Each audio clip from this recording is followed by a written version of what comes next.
Hi, boys and girls. I'm going to try to get my video to disappear here. It's not agreeing with me. All right. So today our lesson is going to be on writing percents as fractions and as decimals. So the essential question or I can statement is, how can you write a percent as a fraction and as a decimal? Okay, so let's first start with making our percent into a fraction. Our last lesson in lesson 5.1, we kind of touched on this when we created our model. So let me start here today with the percent. So I'm going to choose 20%. So I'm going to write 20 and I'm going to write the percent sign. All right, so I want to write this into a ratio or call it a fraction, either one. I'm going to create a ratio just like we did before. Now, percent means per 100. Per 100. So on the bottom of my fraction, I'm going to start out, first of all, with a 100 because it is 100 pieces. Now, this is how simple this is. Look at your percent. You have 20%. Whatever that value is, that can go over 100, like that. And technically, you're done. You have just made that percent into a fraction. Now, the one thing about fractions is that you can simplify fractions down. Okay, 20 goes into 100, so I can divide this by 20, and it takes me all the way down to 1 over 5. So 20% and 1/5 are the same fraction. All right, so you can do that with any percent or any, you can do the exact same process. So let me start with something that's a little harder. What if I have something like decimal 5%? Okay, how do I make that into a fraction? Well, in the same way. Let's start first of all by putting 0.5 on top, and then we're going to put 100 on the bottom. All right. Now, we could leave it this way, but in math, usually we try to get rid of that decimal right here. So here's what I'm going to do. If I take 0.5 times 10, it's going to move my decimal, and I'm going to end up with 5. Okay? But if I take the top times 10, I have to take the bottom times 10, which makes this 1,000. All right? So 0.5% is 5 1,000ths, which we can also simplify like we did before. All right, so there's two examples of how I can make a percent into a fraction. Okay, now the thing that's really important to remember about percents is percents, fractions, and decimals are the same thing. It's just a different way to represent a value.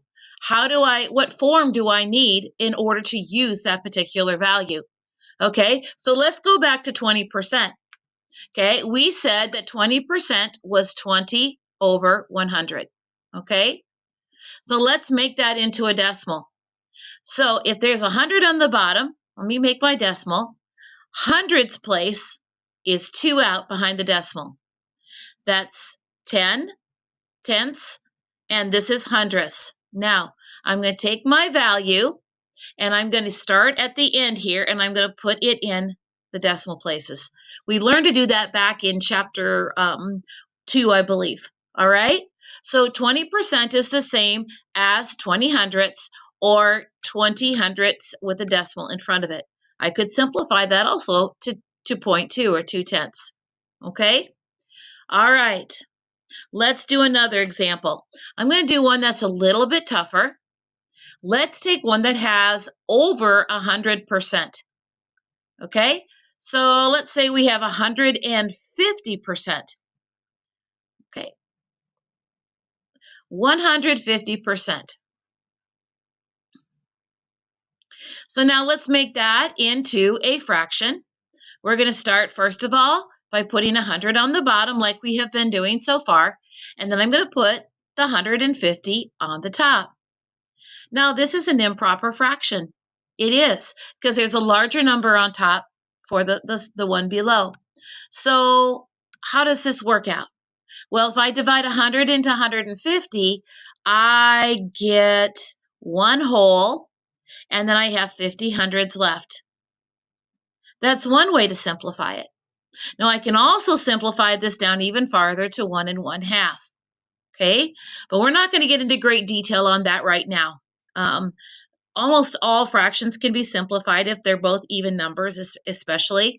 So a lot of times we need to look at that. Can I simplify the fraction? Okay, so 150% is like finding 100% of something and then half of that percent and adding it on. Okay, all right. Again, now let's take 150% and we're going to make it into a decimal. Now let me show you the cheater way with 150%.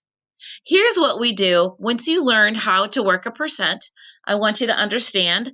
Again, well, let's start the way we should first. Let's just start with a hundredths place. Okay.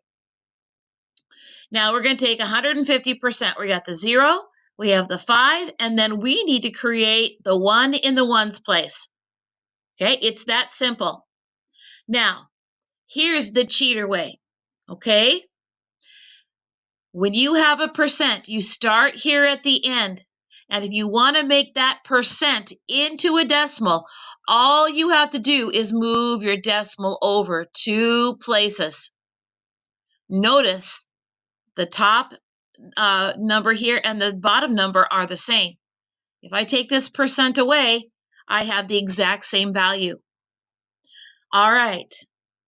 Let's just do one more really quickly so that you really feel like you got the gist of this. I won't make it so hard. Let's do something like, I don't have to simplify it or anything like that. Let's do something as simple as, let's say, 37%, like you see above in the example. So 37%, okay, I'm going to make it into a fraction. This means hundreds. So I just simply put 37 over 100. Now, if I want it to be a decimal, I can just simply take my decimal, put it here, because it's a whole number right now. I can move it over 2 places, and I create a decimal, okay? Or create hundreds place, put your value in. All right, boys and girls, today I took a percent, and I made it into a ratio or fraction, and I also made it into a decimal. Percents, fractions, and decimals are really the same amount. They're just represented in 3 different forms, depending on the form I need to use for whatever math problem I'm trying to solve. All right, boys and girls, thanks. Happy math.